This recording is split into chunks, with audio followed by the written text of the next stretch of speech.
പ്രിയമുള്ളവരെ, ന്യായവിധി എന്നൊക്കെ പറയുമ്പോൾ മനുഷ്യൻ വളരെ കൂളായിട്ടാണ് കാര്യങ്ങൾ എടുക്കുന്നത്.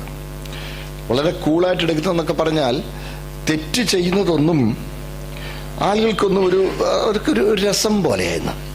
നാട്ടിലൊക്കെ ചില കാര്യങ്ങൾ കേൾക്കുമ്പം വളരെ വളരെ സങ്കടം തോന്നാറുണ്ട്. സ്തോത്രം.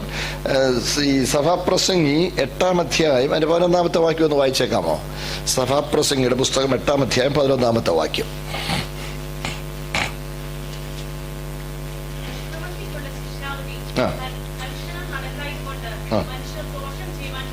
വളരെ നന്ദി, സ്തോത്രം. കണ്ടോ, ദുഷ്പ്രവൃത്തിക്കുള്ള ശിക്ഷാവിധി തൽക്ഷണം നടക്കായികയാൽ മനുഷ്യർ ദോഷം ചെയ്യുവാൻ ധൈര്യപ്പെടുന്നു. എന്നാൽ ഒരു കാര്യം മറക്കരുത്, തൽക്ഷണം നടക്കുന്നില്ലെന്നേ ഉള്ളൂ, ശിക്ഷാവിധി ഉണ്ട്. സ്തോത്രം. ശിക്ഷാവിധി കാത്തിരിക്കുന്നു. റോമാലേഖനം നമ്മൾ വായിക്കുമ്പോൾ ദൈവത്തിന് നീതിയുള്ള വിധി വെളിപ്പെടുന്ന കോപ ദിവസത്തേക്ക് അവൻ കോപം ചരതിച്ചു വെക്കുന്നു. ക്യുമുലേറ്റീവ് അക്കൗണ്ട് പോലെയാണ്. ദൈവ കോപം ചരതിച്ചു വെക്കുക. ദൈവം ദിവസം പ്രതി കോപിക്കുന്നു. മനം തിരിയുന്നില്ലെങ്കിൽ അവന്റെ വാളിന് മൂർച്ച കൂട്ടും. ദിവസം പ്രതി കോപിക്കുന്നൊക്കെ പറയുമ്പോൾ ഈ കോപിക്കുന്നത് ദൈവത്തിന് യോഗ്യമാണോ? കോപം എന്ന് പറയുന്നത് പിശാചിൻ്റെതല്ലേ? അങ്ങനെ ചിന്തിക്കുന്നവരുണ്ട്. ശ്രദ്ധിക്കണം, നമ്മൾ കോപിക്കുന്നത് ഇപ്പം ആരെങ്കിലും കോപിച്ചാൽ അത് അത്ര യോഗ്യമായ കാര്യമല്ല, അതൊരു ആത്മീയന് യോജിച്ചതല്ല എന്നുള്ളൊരു ചിന്ത നമ്മുടെ മനസ്സിൽ വരാറുണ്ട്. എന്നാൽ ശ്രദ്ധിച്ചേ, ദൈവത്തിൻ്റെ കോപവും മനുഷ്യൻ്റെ കോപവും ഡിഫറൻ്റ് ആണ്. നമ്മുടെ കോപം എന്ന് പറയുമ്പോൾ നമ്മൾ പ്രതികാര വാഞ്ച, ഹർട്ട ഈഗോയിൽ നിന്നുയരുന്ന രോഷം, പ്രതികാര വാഞ്ച, നിരാശയിൽ നിന്നുയരുന്നത്, മീൻസ് അങ്ങനെയൊക്കെയുള്ള ഒത്തിരി വിഷക്കൂട്ടുകൾ ചേർന്നുള്ളൊരു കുഴമ്പാ നമ്മുടെ കോപം. അതാണ്. എന്നാൽ ദൈവകോപം എന്താണ്?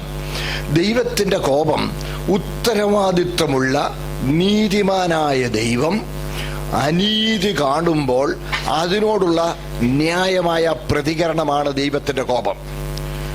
ദൈവം ഉത്തരവാദിത്വമുള്ളവനാണ്, ദൈവം നീതിമാനാണ്, ദൈവം കാര്യങ്ങൾക്കെല്ലാം ചുമതലക്കാരനും ഉത്തരവാദിത്വമുള്ളവനുമായ ദൈവം അന്യായം കാണുമ്പോൾ ആ അന്യായത്തോട് ന്യായമായി നീതിമാനായ ദൈവം പ്രതികരിക്കുന്ന പ്രതികരണമാണ് ദൈവത്തിന്റെ കോപം. അത് നന്മയാണ്. സ്തോത്രം. അതിൽ നീതിയാണ്. അതിൽ നമ്മുടെ കോപത്തിന്റെ ദോഷ അംശങ്ങളൊന്നും അതിനകത്ത് ഇല്ല. സ്തോത്രം. അതാണ് ദൈവത്തിന്റെ കോപം. എന്നാൽ കോപത്തിന് താമസമുള്ളവനാ ദൈവം. കോപിക്കുന്നുവെങ്കിലും നടപടി എടുക്കാൻ വൈകുന്നു, അവസരം തന്നുകൊണ്ടിരിക്കുക. മനം തിരിയുന്നില്ലെങ്കിൽ അവൻ തന്റെ വാളിന് മൂർച്ച കൂട്ടും. മനം തിരിയുവാൻ നമുക്ക് അവസരങ്ങൾ തന്നുകൊണ്ടിരിക്കുന്നു. സ്തോത്രം. അതുകൊണ്ട് മനം തിരിയണം. സ്തോത്രം. നമ്മൾ ഹോശയുടെ പ്രവചനം വായിക്കുമ്പോൾ അതിന്റെ 4-ാം അധ്യായം 1-ാമത്തെ വാക്യത്തിൽ എടുത്തുകൾ വായിച്ചേക്കാമോ? ഹോശയ ചാപ്റ്റർ 4 verse 1.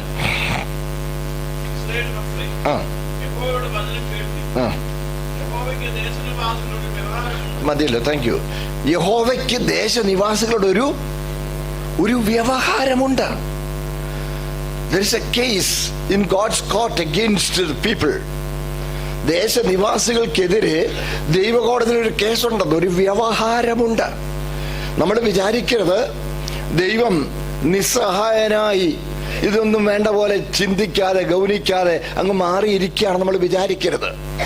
ശ്രദ്ധിക്കണേ, ദൈവത്തിന്റെ നീതിയുള്ള വിധി വെളിപ്പെടുന്ന ഒരു കോപ ദിവസമുണ്ട്. എന്നാൽ നമ്മെ ആ കോപത്തിൽ നിന്ന് വിടുവിക്കേണ്ടതിന് നമ്മുടെ പാപത്തിന്റെ കുറ്റം തൻ്റെ മേൽ തന്നെ ഏറ്റെടുത്തുകൊണ്ട് കർത്താവ് നമുക്ക് പകരമായി കാൽവരിയിൽ യാഗമായി നമുക്ക് രക്ഷാമാർഗമൊരുക്കി. ഹല്ലേലൂയ, സ്തോത്രം.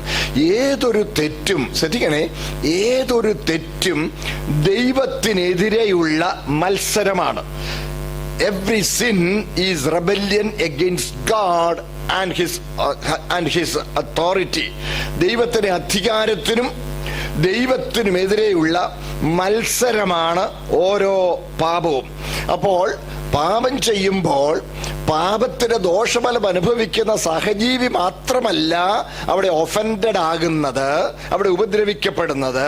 പിന്നെയോ പ്രധാനമായിട്ടും ദൈവത്തിനെതിരെയുള്ള നടപടിയാണ് ഓരോ പാപവും. ഞാൻ പറയുന്നത് മനസ്സിലാവും, വിശ്വസിക്കട്ടെ. സ്തോത്രം. ഒരു ജസ്റ്റ് മനസ്സിലായിരിക്കും ഒരു ഉദാഹരണം പോലെ പറഞ്ഞാൽ, നിങ്ങൾക്കൊരു വളർത്തുനായി ഉണ്ടെന്നിരിക്കട്ടെ. നിങ്ങൾ അയലത്ത് പുതിയതായി താമസിക്കാൻ വന്ന മനുഷ്യൻ ഇച്ചിരി ഒരു ചുണ്ടിക്കാരനും ഒരു വഴക്കാളി, ഒരു അഴുക്കര, അങ്ങനെ ഇരിക്കട്ടെ, ഒരു ദോഷിയാ. ആ മനുഷ്യൻ നിങ്ങൾ ലാളിച്ച് ഓമനിച്ച് സ്നേഹിച്ച് വളർത്തുന്ന വളർത്തുനായി അതിനെ ഒരു ദിവസം ജസ്റ്റ് അങ്ങോട്ടൊന്ന് അഴിച്ചുവിട്ടപ്പോൾ അത് വലിയ സ്നേഹത്തോടെ അതിൽ സന്തോഷത്തോടെ ഓടി നടന്നേച്ച് അദ്ദേഹത്തിന്റെ ഗേറ്റിനടുത്തോട്ട് അങ്ങോട്ട് ചെന്നു. ഗേറ്റിനടുത്തോട്ട് ചെന്നപ്പോൾ അദ്ദേഹം ഗേറ്റ് അങ്ങോട്ട് തുറന്നിട്ട് ഒരു വടിയെടുത്ത് അതിന് ഭയങ്കരമായിട്ട് അങ്ങ് അടിച്ചു. അതിന്റെ കാലങ്ങ് ഓടിച്ചു. കാലുപിടിച്ച് കാലുപിടിച്ചോണ്ട് ഓടി നിങ്ങളെടുത്തോട്ട് വന്ന് നിലവിളിച്ച് സങ്കടം പറയുമ്പം ശ്രദ്ധിക്കണേ, ഉപദ്രവിക്കപ്പെട്ടത് ആ നായാണെങ്കിലും ആ മനുഷ്യന്റെ നടപടി നിങ്ങൾക്കെതിരെയുള്ള ഒരു നടപടിയായി നിങ്ങൾ ചിന്തിക്കയില്ലേ? മനസ്സിലാവുന്നുണ്ടല്ലോ? സ്തോത്രം. സമയം കുറവായതുകൊണ്ട് ഞാൻ എളുപ്പം മനസ്സിലാക്കാൻ ഒരു ഉദാഹരണം പറഞ്ഞതാണ്. ഇതുപോലെയാണ്. സ്തോത്രം. ഒരുവനെ കൊല്ലുമ്പോൾ, ഒരാൾ മറ്റൊരു മനുഷ്യനെ കൊല്ലുമ്പോൾ ആ കൊല്ലപ്പെട്ടവന് ജീവൻ കൊടുത്ത ദൈവത്തിനെതിരെയുള്ള നടപടിയാണ്. കൊല്ലപ്പെട്ടവനോട് മാത്രമുള്ള ഒരു കുറ്റമായി അത് ശേഷിക്കുന്നില്ല. അവന് ജീവൻ കൊടുത്ത ദൈവത്തിനെതിരെയുള്ള മത്സരമാണത്. അതുകൊണ്ട് ഓരോ പാപവും ദൈവത്തിനെതിരെയുള്ള മത്സരമാകിയാൽ പാപത്തിന്റെ ന്യായവിധി ദൈവത്തിൽ നിന്ന് വരുന്നു. മാത്രമല്ല, പാപത്തിന്റെ മോചനവും ദൈവത്തിൽ നിന്നാണ് വരേണ്ടത്. പാപത്തിന്റെ മോചനം എവിടുന്ന് വരണം? ദൈവത്തിൽ നിന്ന് വരണം. സ്തോത്രം. അതുകൊണ്ട് പാപമോചനത്തിന് ദൈവം താൻ തന്നെ, സ്തോത്രം, ഒരു മോചനത്തിന് വഴിയൊരുക്കിയ ഏക വെളിപ്പാട് ഈ തിരുവെഴുത്തിലാണ് കാണുന്നത്. ലോകത്തിൽ അനേക മതങ്ങളുണ്ട്, മതഗ്രന്ഥങ്ങളുണ്ട്, മത നേതാക്കന്മാരുണ്ട്. ഞാൻ മതങ്ങളെ ബഹുമാനിക്കുന്നു. മത നേതാക്കന്മാരോട് എനിക്ക് മതിപ്പും ബഹുമാനവുമാണ്. കാരണം പാപപ്രകൃതമുള്ള മനുഷ്യൻ പാപത്തിൽ തുടരുന്നതിൽ നിന്ന് അവനെ പിന്തിരിപ്പിച്ച് സന്മാർഗത്തിൽ നടക്കുവാൻ മനുഷ്യനെ പ്രേരിപ്പിക്കുന്ന പാഠങ്ങൾ, അല്ലെങ്കിൽ നല്ല പാഠങ്ങൾ, നല്ല ഗുണകരമായ ഉപദേശങ്ങൾ നൽകുന്ന ഈ മതഗുരുക്കന്മാരും സമുദായ പുനരുദ്ധാരകരും മനുഷ്യ സമൂഹത്തിന് ചെയ്യുന്ന സേവനങ്ങൾ സ്തുത്യർഹമാണ്. എന്നാൽ പാപപരിഹാരത്തിന്, സ്തോത്രം, ഫലകരമായ ഒരേ ഒരു മാർഗം മാത്രമേ ആകാശത്തിന് കീഴിൽ മനുഷ്യരിടയിൽ ഒരുക്കപ്പെട്ടിട്ടുള്ളൂ. അത് യേശു ക്രിസ്തുവിന്റെ പാപപരിഹാര യാഗമാണ്. ഹല്ലേലൂയ. സ്തോത്രം. പ്രിയമുള്ളവരെ, ഈ സത്യം നമ്മൾ മറ്റുള്ളവരോട് പറയണം. സ്തോത്രം. അതെ, പാപപരിഹാരത്തിനായി യേശു ക്രിസ്തു നമുക്ക് പകരം കാൽവറിയിൽ യാഗമായി ഏക സത്യ രക്ഷാമാർഗം, എല്ലാവർക്കും അനുഭവിക്കുവാൻ സൗകര്യമുള്ള രക്ഷാമാർഗം നമുക്ക് വേണ്ടി ഒരുക്കിയല്ലോ. അതുകൊണ്ടാണ് യേശുക്രിസ്തുവിന്റെ പ്രായശ്ചിത്ത ബലിമരണത്തെ കുറിച്ച് പറയുമ്പോൾ, പാപത്തെ ദൈവം എങ്ങനെ കൈകാര്യം ചെയ്തു എന്നുള്ളത് പറയുമ്പോൾ, സ്തോത്രം, അതില് പറഞ്ഞിരിക്കുന്ന വാക്ക് പാപം ക്ഷമിക്കുന്നു എന്ന വാക്കല്ല. പാപം ക്ഷമിക്കുന്നു എന്ന വാക്ക് രക്ഷയുടെ 2ാം ഘട്ടത്തിലാണ് ഉപയോഗിച്ചിരിക്കുന്നത്. ശ്രദ്ധിക്കണേ. സ്തോത്രം. 1ാം ഘട്ടത്തിൽ 7 പ്രയോഗങ്ങൾ നമുക്ക് തിരുവെഴുത്തിൽ കാണാൻ കഴിയും. 1 പാപമോചനം, 2 പാപപരിഹാരം, 3 പാപത്തിന് പ്രായശ്ചിത്തം, 4 പാപത്തിന് നീക്കുപോക്ക്, 5 പാപം മായിച്ചു കളയുന്നു, തന്റെ രക്തത്താൽ മായിച്ചു കളയുന്നു, 6 പാപത്തിൽ നിന്ന് വില കൊടുത്ത് വീണ്ടെടുക്കുന്നു, 7 പാപിക്കു പകരം മറുവിലയാകുന്നു. സ്തോത്രം. ഈ 7 പ്രയോഗങ്ങളാണ് നമ്മുടെ പാപം ദൈവം എങ്ങനെ കൈകാര്യം ചെയ്തു എന്നുള്ളതിന് തിരുവെഴുത്തിൽ കാണുന്നത്. ക്ഷമിക്കുക എന്ന് പറയുമ്പോൾ അത് അവിടെ ഒരു നീതി നിഷേധം ചിലപ്പോൾ സംഭവിച്ചെന്ന് വരാം. ശ്രദ്ധിക്കണേ. എന്നാൽ നീതിമാനായ ദൈവം നമ്മുടെ പാപം എന്ന പ്രശ്നത്തെ അതിനെ മുഴുവൻ ഗൗരവത്തിലും കണക്കിട്ട് കൈകാര്യം ചെയ്ത് പരിഹരിച്ച് നമുക്ക് രക്ഷാമാർഗം ഒരുക്കി തന്നിരിക്കുകയാണ്. ഹല്ലേലൂയ. അങ്ങനെ നീതീകരിക്കപ്പെട്ട നാം വിശുദ്ധീകരണം എന്ന രക്ഷയുടെ 2ാം ഘട്ടത്തിലേക്ക് കടക്കുമ്പോൾ, സ്തോത്രം, ആ രക്ഷയുടെ 2ാം ഘട്ടത്തിൽ, സ്തോത്രം, നിർഭാഗ്യവശാൽ ഏതെങ്കിലും ഒരു ബലഹീനതയിൽ നമ്മൾ അകപ്പെട്ടു പോയാൽ ആത്മാർത്ഥമായി അനുതാപത്തോടെ അത് ഏറ്റുപറഞ്ഞ് ഉപേക്ഷിച്ച് ആവുന്ന പരിഹാരം വരുത്തിയാൽ, കേൾക്കുന്നുണ്ടേ സ്തോത്രം, നമ്മൾ അതിന് പരിഹാരവും എത്തണം. കൂട്ടുസഹോദരനോട് കളിപ്പിച്ച് കുറെ പണം പിടുങ്ങിയേച്ച് കുറച്ച് കഴിയുമ്പോൾ കുറ്റബോധം വന്നപ്പോൾ ബ്രദറെ ഐ ആം സോറി എന്ന് പറഞ്ഞാൽ പോരാ. നമുക്ക് ഉള്ളത് എന്തെങ്കിലും വിറ്റായാലും കൊടുക്കണം. സ്തോത്രം. അതാണ് പരിഹാരം വരുത്തണം. നോക്കണേ സ്തോത്രം. അങ്ങനെ അനുതപിച്ച് ഏറ്റുപറഞ്ഞ് ക്ഷമ ചോദിച്ച് പരിഹാരം വരുത്തി ദൈവത്തിന് മുമ്പിൽ പ്രാർത്ഥിച്ച് സ്തോത്രം പാപ പരിഹാരം പ്രാപിക്കണം. അതാണ് യോഹന്നാന്റെ 1-ാം ലേഖനം 1-ാം അധ്യായം 7-ാം വാക്യത്തിൽ നമ്മൾ വായിക്കുന്നു. അവന്റെ പുത്രനായ യേശുവിന്റെ രക്തം സകല പാപവും പോക്കി നമ്മെ ശുദ്ധീകരിക്കുന്ന യേശുവിന്റെ രക്തത്താൽ നമുക്ക് പാപത്തിന്റെ ശിക്ഷയിൽ നിന്ന് മോചനം ലഭിച്ചിരിക്കുന്നു. സ്തോത്രം. പ്രിയമുള്ളവരെ, അപ്പോൾ ഞാൻ കഴിഞ്ഞ ദിവസങ്ങളെ ഓർമ്മിപ്പിക്കുകയുണ്ടായി. സ്തോത്രം. രക്ഷിക്കപ്പെട്ട് കഴിഞ്ഞാൽ ഒരു ന്യായവിധിയുണ്ട്, ശിക്ഷാവിധിയില്ല. സ്തോത്രം. എന്ന് പറഞ്ഞാൽ എന്റെ വ്യത്യാസം ഞാൻ വേഗം ഒന്ന് മനസ്സിലാക്കി തരാൻ ശ്രമിച്ചോട്ടെ, അല്ലെങ്കിൽ കാര്യങ്ങൾ വ്യക്തമാകാതെ പോകുമല്ലോ. ഈ ലോകത്തിൽ തന്നെ രണ്ട് തരം ജഡ്ജിമാരുണ്ട്. ഒന്ന് ഇവിടുത്തെ നീതിന്യായ കോടതിയിലെ ജഡ്ജി. നീതിന്യായ കോടതിയിലെ ജഡ്ജി എന്താണ് ചെയ്യുന്നത്?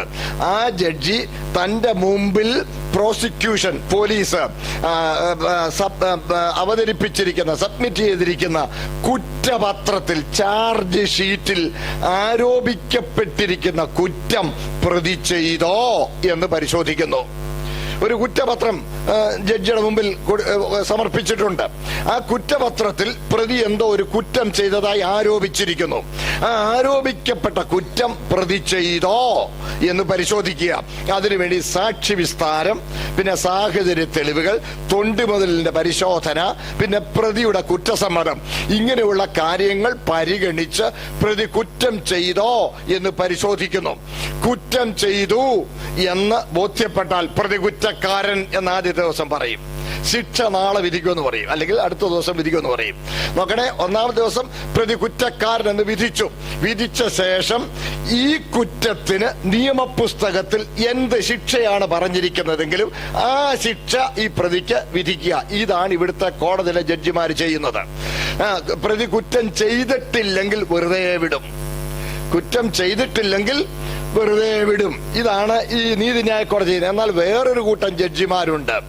PYPയുടെ താലന്ത് പരിശോധനയ്ക്ക്, വാക്യ മത്സരത്തിന് മാർക്കിടാനിരിക്കുന്ന ജഡ്ജി, പിന്നെ സ്തോത്രം പ്രസംഗ മത്സരത്തിന് മാർക്കിടാനിരിക്കുന്ന ജഡ്ജി, സംഗീത മത്സരത്തിന് മാർക്കിടാനിരിക്കുന്ന ജഡ്ജി. അത് പൊതുലോകത്തിലൊക്കെ വരുമ്പോഴത്തേനും എന്ന് വേണ്ട, സ്കൂളിലെ കലോത്സവങ്ങൾക്കൊക്കെ നിയമിക്കപ്പെടുന്ന ജഡ്ജിമാരെന്ന് പറഞ്ഞാൽ അവരൊക്കെ വലിയ VVIPs ആണ്. നോക്കണേ, അവിടെ പാട്ട് തെറ്റിച്ചെന്നും പറഞ്ഞ കുട്ടിക്ക് ശിക്ഷയില്ല, പക്ഷേ സമ്മാനമില്ല. ശ്രദ്ധിക്കണേ, അതാണ് പെർഫോമൻസിനെ ഇവാലുവേറ്റ് ചെയ്ത് റിവാർഡ് കൊടുക്കാനിരിക്കുന്നയാളാണ് 2-ാമത്തെ ജഡ്ജി. ശ്രദ്ധിക്കണേ സ്തോത്രം. അപ്പോൾ ന്യായവിധിയിൽ നിന്ന്, ശിക്ഷാവിധിയിൽ നിന്ന് മോചനം പ്രാപിച്ച ദൈവമക്കൾ, സ്തോത്രം, ആ ദൈവമക്കൾ ഒരിക്കലും പാപത്തിൽ തുടരുവാൻ പാടില്ല. സ്തോത്രം. പ്രിയപ്പെട്ടവരെ, ഏതെങ്കിലും ദൗർഭാഗ്യവശാൽ ജീവിതത്തിൽ ഒരു പരാജയം, ഒരു ബലഹീനത സംഭവിച്ചു, ബലഹീനത ഒന്നും പറയാൻ പാടില്ല, തെറ്റെന്ന് തന്നെ പറയണം, ഒരു പാപം എന്ന് തന്നെ പറയണം. നമ്മൾ ഒരു ഇതിനെയൊക്കെ ഒന്ന് മയക്കി മെഴുക്കി ഒരു സോപ്പിട്ട വാക്കൊക്കെ പറയും. എനിക്ക് ബലഹീനതയോ എന്നതാ ബലഹീനം എന്ന് പറഞ്ഞാൽ കാല് തളർന്നെങ്കി പോയോ? ബലഹീനത ഒന്നും പറഞ്ഞാൽ പോരെന്ന എന്റെ അഭിപ്രായം. ശ്രദ്ധിക്കണേ, ആ വാക്കൊക്കെ എടുത്തു കളയണം. ബൈബിൾ അങ്ങനൊന്നുമല്ല. പാപം ചെയ്തു വന്ന് ഉള്ളുരുക്കത്തോടെ, പാപബോധത്തോടെ ദൈവസന്നിധിയിൽ ഏറ്റുപറയണം. ആ പാപത്താൽ ഒഫൻഡഡ് ആയിരിക്കുന്ന ആളിനോട് ക്ഷമാപണം ചെയ്യണം. സ്തോത്രം. മുമ്പ് ഞാൻ പറഞ്ഞതുപോലെ അതിന് പരിഹാരം വരുത്താവുന്ന മേഖലയിൽ പരിഹാരം വരുത്തണം. സ്തോത്രം. അങ്ങനെ ദൈവസന്നിധിയിൽ ഏറ്റുപറഞ്ഞ് യേശുവിന്റെ പ്രായശ്ചിത്ത രക്തത്തിൽ ആശ്രയിച്ചാൽ, സ്തോത്രം, അവന് പാപമോചനം, ആ പാപത്തിന്റെ ശിക്ഷയിൽ നിന്ന് വിടുതൽ ലഭിക്കുന്നു. സ്തോത്രം. ഇവിടെ അങ്ങനെ ഏറ്റുപറഞ്ഞ് ഉപേക്ഷിച്ചതിന് പിന്നെയും ശിക്ഷയുണ്ടോ എന്ന് ഒരാൾ ഒരു ചോദ്യമായിട്ട് ചോദിച്ചിട്ടുണ്ട്. ശ്രദ്ധിക്കണേ സ്തോത്രം. ആ ഏറ്റുപറഞ്ഞ് ഉപേക്ഷിച്ച് മോചനം പ്രാപിച്ച കുറ്റത്തിന് പിന്നെ ശിക്ഷയില്ല. പക്ഷെ ഒരു കാര്യമാണ്, ആ തെറ്റ് ചെയ്തപ്പോൾ അവൻ ചെയ്യേണ്ടിയിരുന്ന നന്മ പ്രവൃത്തി ചെയ്യാനുള്ള അവസരം അവൻ വൃഥാവാക്കി. കേൾക്കുന്നുണ്ടല്ലോ? സ്തോത്രം. ആ നന്മ പ്രവൃത്തി ചെയ്യാനുള്ള അവസരം അവൻ വൃഥാവാക്കി. മാത്രമല്ല, അത് ദൈവനാമത്തിന് അപമാനം വരുത്തുന്ന ഒന്നായി അവൻ ചെയ്തെങ്കിൽ തീർച്ചയായിട്ടും അവന് വലിയൊരു നഷ്ടമാണ് അതുമൂലം സംഭവിച്ചിരിക്കുന്നത്. സ്തോത്രം. എല്ലാവരും എൻ്റെ കൂടെ തന്നെ ഉണ്ടല്ലോ. സ്തോത്രം. അതുകൊണ്ട് ദൈവമക്കൾ സൂക്ഷ്മതയോടെ ജീവിക്കണം. ആകയാൽ സൂക്ഷ്മത്തോടെ അജ്ഞാനികളായിട്ടല്ല ജ്ഞാനികളായിട്ടത്രേ നടക്കുവാൻ നോക്കുവീൻ. സ്തോത്രം. പ്രിയപ്പെട്ടവരെ, അങ്ങനെ ന്യായവിധിയിൽ നിന്ന് കർത്താവ് നമുക്ക് മോചനം തന്നിരിക്കുന്നു. സ്തോത്രം. രക്ഷയുടെ രണ്ടാമത്തെ ഘട്ടത്തിൽ വിശുദ്ധീകരണമാണ്. ഒന്നാമത്തത് നീതീകരണം, പാപത്തിന്റെ ശിക്ഷ എന്നുള്ള വിടുതൽ. രണ്ടാമത്തത് വിശുദ്ധീകരണം. വിശുദ്ധീകരണത്തിൽ എന്താണ് സംഭവിക്കുന്നത് ഞാൻ സൂചിപ്പിച്ചു വിട്ടു, വിശദീകരിക്കാൻ നേരം കിട്ടിയില്ല. ശുദ്ധം എന്ന് പറഞ്ഞാൽ വെടിപ്പുള്ളത് എന്നാണ് അർത്ഥം. സ്തോത്രം. ഹഗ്നോസ് എന്ന മൂലഭാഷയിലെ വാക്ക്. എന്നാൽ വിശുദ്ധീകരണം എന്ന് പറഞ്ഞാൽ ഒരു കാര്യത്തിനായി മാത്രം മാറ്റിവെക്കപ്പെട്ടതെന്നർത്ഥം. അതാണ് ഹാഗിയോസ്. അതിന്റെ ശുദ്ധം എന്നുള്ളതിന്റെ എതിർപദം അശുദ്ധം. എന്നാൽ വിശുദ്ധം എന്നുള്ളതിന്റെ എതിർപദം സാമാന്യം. എസ്കേലിന്റെ പ്രവചനം 44 23 വാക്യം, അതുപോലെ 1 ശമൂവേൽ 21:4. ഈ വാക്യങ്ങളൊക്കെ വായിച്ചാൽ നമുക്ക് വ്യക്തമായി മനസ്സിലാക്കാൻ കഴിയപ്പോൾ വിശുദ്ധം എന്നുള്ളതിന്റെ എതിർപദം സാമാന്യം എന്നാണ്. എടുത്തെങ്കിൽ വായിച്ചോളൂ. എസ്കേൽ 44:23. വേഗം വായിച്ചോളൂ.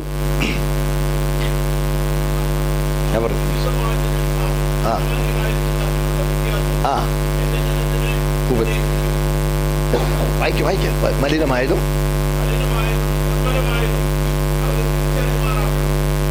വളരെ നന്ദി. വിശുദ്ധമായതിനും സാമാന്യമായതിനും. അതാണ് 1 ശമൂവേൽ 21:4 കൂടെ വായിച്ചാൽ ഒന്നും കൂടെ ഒന്ന് മനസ്സിലാവും. 1 ശമൂവേൽ 21:4. അതിന് പുരോഹിതൻ ദാവീദിനോട്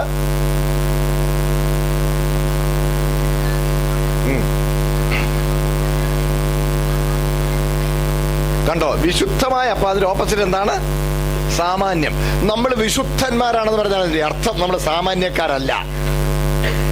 സഹോദരങ്ങളെ, ഒരു കാര്യം, ചില കാര്യങ്ങൾ അതിൽ തന്നെ തിന്മയാണെന്ന് നമുക്ക് പറയാൻ കഴിഞ്ഞെന്ന് വരികയില്ല. അത് അതിൽ തന്നെ തിന്മയാണെന്നോ പാപമാണെന്നോ നമുക്ക് പറയുവാൻ കഴിഞ്ഞെന്ന് വരികയില്ല. പക്ഷേ ദോഷകരമായ തിന്മയായത് ഒഴിഞ്ഞിരിക്കുന്നത് മാത്രം പോരാ, സാമാന്യമായ നിലയിലേക്ക് നമ്മളെ തരം താഴ്ത്തുന്നതാണെങ്കിൽ നമുക്കത് യോഗ്യം അല്ല. സ്തോത്രം. അതിനകത്ത് തന്നെ തെറ്റെന്ന് ചോദിക്കും. ശരി, അതിനകത്ത് തന്നെ അശുദ്ധി, അതിനകത്ത് തന്നെ പാപം ഇല്ലായിരിക്കും. പക്ഷേ അതിനെ സാമാന്യമായ നിലയിലേക്ക് തരം താഴ്ത്തുന്നെങ്കിൽ സ്തോത്രം, അത് വിശുദ്ധന് എന്തല്ല? യോഗ്യം അല്ല. സ്തോത്രം. നമ്മളെ വിശുദ്ധീകരിക്കുന്നു എന്ന് പറയുമ്പോൾ ഓരോ ദിവസവും നാം വിശുദ്ധിയിൽ വളർന്നുകൊണ്ടേയിരിക്കണം. കർത്താവിനായി മാത്രം വേർതിരിച്ച് സമർപ്പിക്കപ്പെട്ട അവസ്ഥയിൽ നാം മുന്നേറിക്കൊണ്ടേയിരിക്കുന്ന അവസ്ഥയാണ് വിശുദ്ധീകരണത്തിൽ വളരുക എന്ന് പറയുന്നത്. സ്തോത്രം. ജീവകാലം മുഴുവൻ നീണ്ടു നിൽക്കുന്ന ഒരു പ്രോസസ്സാണ് വിശുദ്ധീകരണത്തിൽ വളർന്നുകൊണ്ടേയിരിക്കുക എന്ന് പറയുന്നത്. സ്തോത്രം. ഓരോ ദിവസം കഴിയും തോറും കർത്താവിന്റെ ദിവ്യ സ്വഭാവത്തോട് ഏകീഭവിച്ച് ക്രിസ്താനുരൂപരായി നാം രൂപാന്തരം പ്രാപിച്ചുകൊണ്ടേയിരിക്കുകയാണ്. ഹല്ലേലൂയ. പ്രിയമുള്ളവരെ, സ്തോത്രം. അതാണ് ദൈവവചനത്തിൽ നമ്മൾ പരിശോധിക്കുമ്പോൾ നിത്യതയിൽ നാം എങ്ങനെയായിരിക്കും, നമ്മുടെ പദവി എന്തായിരിക്കും എന്നുള്ളതിനെ കുറിച്ച് തിരുവെഴുത്തിൽ നമ്മൾ കാണുന്ന ഒരു പ്രയോഗമുണ്ട്. നമുക്കറിയാമല്ലോ. സ്തോത്രം. റോമാലേഖനം 8-ാം അധ്യായം എടുത്താട്ട്, റോമാലേഖനം അതിന്റെ 8-ാമത്തെ അധ്യായത്തിൽ നാം നിത്യത്തിൽ ആരായിരിക്കും എന്നുള്ളതിനെ കുറിച്ച് 17-ാം വാക്യത്തിൽ നമ്മൾ വായിക്കുന്നുണ്ട്. വായിച്ചോളൂ.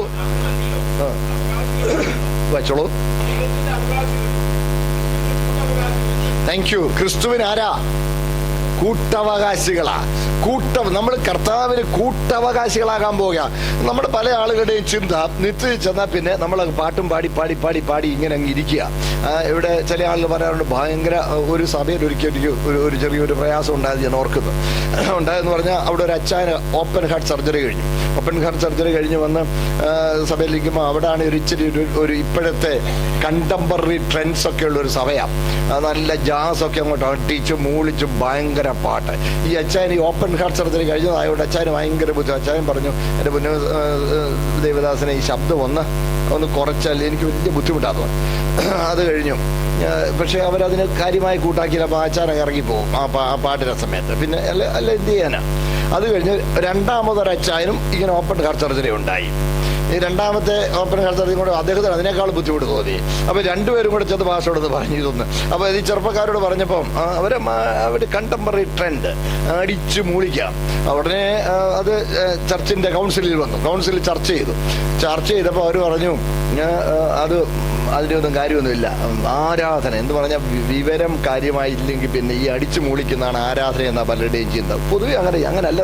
മുഴു ജീവിതവും ദൈവത്തിന് പ്രസാദമുള്ള യാഗമായി കൊടുത്തതാണ് ആരാധന. സ്തോത്രം. ആർപ്പിട്ട് ഉല്ലസിച്ച് ഘോഷിച്ച് ദൈവത്തെ പുകഴ്ത്തണം. പക്ഷെ അതിൽ ഒതുങ്ങുന്നതല്ല ആരാധന. സ്തോത്രം. സാഹചര്യങ്ങളൊക്കെ നമ്മൾ പരിഗണിക്കണം. അത് കഴിഞ്ഞപ്പോൾ ആ ദിവസങ്ങളിലൊന്നും യൂത്തിന്റെ മെസ്സേജിൽ ഒരു ചെറുപ്പക്കാരൻ പറഞ്ഞ് 2 ഹൃദ്രോഗികൾ നിമിത്തം ഇവിടെ ആരാധന ഒക്കുന്നില്ല. 2 ഹൃദ്രോഗികൾ നിമിത്തം ഇവിടെ ആരാധന. അങ്ങനെ വളരെ പരിഹാസമായി പറയും. അത് പിന്നെ ഒരു ഇച്ചിരി പ്രയാസമൊക്കെ ആകുകയും അവർ പറഞ്ഞു നിങ്ങളുടെ ഇഷ്ടം പോലെ ആയിക്കോട്ടെ എന്ന് പറഞ്ഞ് സ്തോത്രം അവർ കൂട്ടായ്മ മാറിപ്പോകാൻ ഇടയായ ഒരു സാഹചര്യം അവിടെ ഉണ്ടായി. ശ്രദ്ധിക്കണേ. സ്തോത്രം. എന്നിട്ട് അദ്ദേഹം അന്ന് പ്രസംഗിച്ചപ്പോൾ ഈ ചെറുപ്പക്കാരൻ പറഞ്ഞത് സ്വർഗത്തിൽ ചെന്ന തകർത്ത ഇടിമുഴക്കം പോലെ പെരുവെള്ളത്തിന്റെ ഇരച്ചൽ പോലെ അവിടെ ആർപ്പിട്ട് പാടുക. അവിടെ ചെന്ന് ചെന്ന പിന്നങ്ങ് നമ്മുടെ ഒക്കെ ചിന്ത അവിടെ ചെന്ന് വെള്ളയൊക്കെ ഇട്ട് അങ്ങ് പാടി ഇങ്ങനെ ഇരിക്കുക. എൻ്റെ ഒരു സ്നേഹിതനുണ്ടായിരുന്നു. ഞാൻ PG ചെയ്യുമ്പോൾ എൻ്റെ ക്ലാസ്മേറ്റ് ആയിരുന്നു. ഞങ്ങൾ 2 ബോയ്സേ ഉള്ളൂ. അപ്പോൾ ഞങ്ങൾ ഭയങ്കര ഇൻറ്റിമേറ്റ് ആയിരുന്നു. അവനിടയ്ക്ക് എടാ തോമ നീ സ്വർഗത്തിൽ പോകടാ, ഞാൻ വരുന്നില്ലടാ. ഇവിടാണ് എന്നെ ഒരു വെറൈറ്റിയിൽ എല്ലാവരും വെള്ളയും ഇട്ട് പാടി ഇവിടാണ് തൊണ്ട കഴിക്കപ്പെടുന്നു. അവിടെ പിന്നെ തൊണ്ട കഴിക്കുകയല്ല. പിന്നെ ഇവിടെ അല്ലെങ്കിൽ പിന്നെ രാത്രിയാവുമ്പോൾ അവിടെ രാത്രി കിട്ടും ഇല്ല താൻ പൊക്കോ ഞാനങ്ങോട്ട് വരണില്ല എന്നവനിക്ക് തമാശയ്ക്ക് പറയുമായിരുന്നു. ശ്രദ്ധിക്കണേ. സ്തോത്രം. അന്ന് അവനെ റെസിസ്റ്റ് ചെയ്തെങ്കിലും അവൻ ഇന്ന് രക്ഷിക്കപ്പെട്ടു. എനിക്കതിൽ സന്തോഷമുണ്ട്. സ്തോത്രം. ശ്രദ്ധിക്കണേ പ്രിയ ദൈവമക്കളെ. അപ്പോൾ ആളുകളുടെ നമ്മുടെയൊക്കെ ചിന്ത ഇങ്ങനെയാ. സ്വർഗത്തിൽ ചെന്നാൽ പാട്ടും പാടി അവിടെ ഇങ്ങനെ ഇരിക്കുകയാണെന്ന് നമ്മുടെ അങ്ങനല്ല സഹോദരങ്ങളെ. എന്തായിരിക്കും എന്നുള്ളതിന് വ്യക്തമായൊരു സൂചന ഇവിടെ പരിശുദ്ധാത്മ നൽകിയിട്ടുണ്ട്. ക്രിസ്തുയേശുവിൽ കൂട്ടവകാശികളായിരിക്കും എന്ന് പറഞ്ഞാൽ യേശു ക്രിസ്തുവിന് നിത്യതയിൽ എന്തൊക്കെ പദവികളുണ്ടോ ആ പദവികളിലെല്ലാം നമുക്ക് ഒരു പങ്കാണ് ദൈവം നിയമിച്ചിരിക്കുന്നത്. എനിക്കത് ഓർക്കാൻ പോലും കഴിയുന്നില്ല. സ്തോത്രം. സാധുവായ ദോഷിയായ അയോഗ്യനായ എന്നെ സ്തോത്രം ക്രിസ്തു യേശുവിൽ കൂട്ടവകാശിയാക്കുവാൻ തക്കോണം ദൈവത്തിന് പ്രസാദം തോന്നി. ഹല്ലേലൂയ. പ്രിയമുള്ളവരെ, കാൽവറിയുടെ സാധ്യത എന്ത് വലുതാണെന്നറിയാമോ? സ്തോത്രം. പാതാളത്തിനാടുകളായി വിൽക്കപ്പെട്ടിരുന്ന നമ്മെ, മൃത്യു മേയിച്ചിരുന്ന നമ്മെ, ഹല്ലേലൂയ, ഇസ്രായേൽ പോരതയോട് സംബന്ധമില്ലാതെ നമ്മെ, സ്തോത്രം, ലോകത്തിൽ ദൈവമില്ലായിരുന്ന നമ്മെ, സ്തോത്രം, അധോപാതാളത്തിലെ അധികാരത്തിൽ വിടുവിച്ച് സ്നേഹസ്വരൂപനായ പുത്രന്റെ രാജ്യത്തിൽ നമ്മെ ആക്കി വെച്ച ദൈവകൃപയാണ്. ഹല്ലേലൂയ. സ്തോത്രം. ആ സാധ്യതയാണ് കാൽവറിയുടെ സാധ്യത. ഹല്ലേലൂയ. അതുകൊണ്ട് ക്രിസ്തുയേശുവിൽ നമ്മളെ കൂട്ടവകാശികളാക്കി തീർത്തിരിക്കുകയാണ്. അപ്പോൾ കൂട്ടവകാശികളാകണമെങ്കിൽ യേശുക്രിസ്തുവിന്റെ പദവികളിൽ നമുക്ക് പങ്കാളിത്തം ഉണ്ടാകണമെങ്കിൽ ആ ദിവ്യ സ്വഭാവത്തോട് നാം ഏകീഭവിക്കണം. ഹല്ലേലൂയ. ആ ദിവ്യ സ്വഭാവത്തോട് ഏകീഭവിക്കുന്നില്ലെങ്കിൽ നമുക്ക് കൂട്ടവകാശികളാകുവാൻ കഴിയുകയില്ല. സ്തോത്രം. അതാണ് ആമോസിന്റെ പ്രവചനം 3-ാമത്തെ അധ്യായത്തിൽ ഒരു പ്രത്യേക വാക്യമുണ്ട്. നമ്മൾ പലപ്പോഴും അത് ഗൗരവമുള്ളതായിട്ട് എടുക്കാറില്ല. പക്ഷേ സ്തോത്രം, ആമോസിന്റെ പ്രവചനം 3-ാമത്തെ അധ്യായം 3-ാമത്തെ വാക്യം ഒന്ന് വായിച്ചേക്കാമോ? ആമോസ് 3:3. വളരെ നന്ദി. 2 പേർ തമ്മിൽ ഒത്തിട്ടല്ലാതെ ഒരുമിച്ച് നടക്കുമോ എന്ന് പറഞ്ഞാൽ, സ്തോത്രം, സഹയാത്രികരാകണെ പോലും മനപ്പൊരുത്തം വേണം. വേണ്ടേ? സഹയാത്രികരാണെ പോലും എന്ത് വേണം? മനപ്പൊരുത്തം വേണം. നിങ്ങൾ ബസ്സിൽ യാത്ര ചെയ്യുമ്പോൾ അടുത്തിരിക്കുന്ന ആളൊക്കെ ബഹുവലിക്കാൻ തുടങ്ങിയാൽ എന്തൊരു ബുദ്ധിമുട്ടാ. അങ്ങനെയുള്ള വിഷമകരമായ സാഹചര്യത്തിൽ ഞാൻ അകപ്പെടുകയും പിന്നെ ഒടുവിൽ സീറ്റ് ഉപേക്ഷിച്ച് നിൽക്കുകയും ചെയ്തിട്ടുണ്ട്.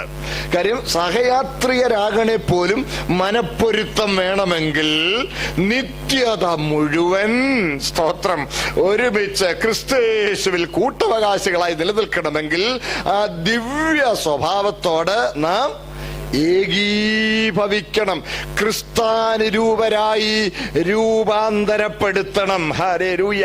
പ്രിയമുള്ളവരെ, അതിനായി നാം നമ്മളെ തന്നെ ദൈവസന്നിധിയിൽ സമർപ്പിച്ചു കൊടുക്കാൻ ആവശ്യമുണ്ട്. ദൈവത്തിന്റെ പരിശുദ്ധാത്മാവിനെ ദൈവം നമ്മുടെ മേൽ പകർന്നിരിക്കുന്നത് ഉച്ചത്തിൽ പാടാനുള്ള ശക്തി തരാൻ വേണ്ടി മാത്രമല്ല. ശ്രദ്ധിക്കണേ, സ്തോത്രം.